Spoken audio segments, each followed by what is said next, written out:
Good morning, everyone. Today I'll be talking about bedside teaching for residents, if we have to do it every day or not.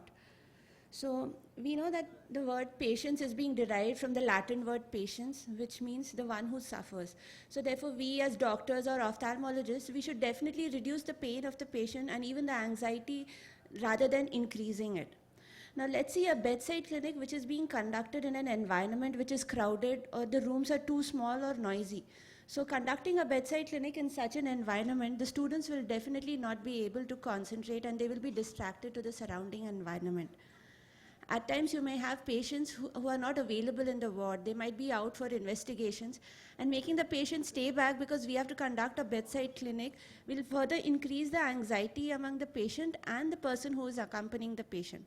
And at times, you may also have patients for the day when they may not have any significant clinical findings, and conducting a bedside clinic because it has to be done will not be fruitful for the residents at all.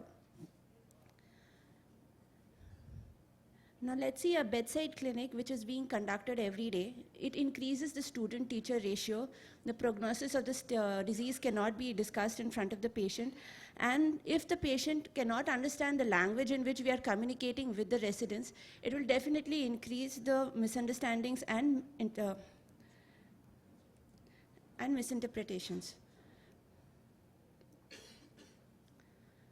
And if the student ratio is very high, the students, there will always be a set of students who will always be distracted to the surrounding environment.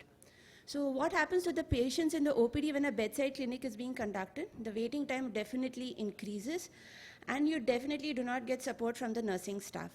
So instead, we can have a bedside teaching which is conducted in a conference room where both the student and the teacher is comfortable, and you can discuss everything about the disease. So now we have an improvement in technology and everyone has a smartphone. So everybody relies on the information available on the internet. And you have videos on examination skills, and the students are already aware of the examination skill before you want to transfer the skill to them. So there's no point in wasting our time and teaching the transfer of the examination skill. And we have research which is given more importance than bedside teaching. And I think there's inadequate appreciation for teachers who transfer their skill. And therefore, taking all these points into consideration, I think that everyday bedside teaching is not really required. Whether conducted or not, the postgraduates definitely learn during the course of their program. Thank you. Thank you very much. Do we have Dr. Dharam Singh Chaudhary here still?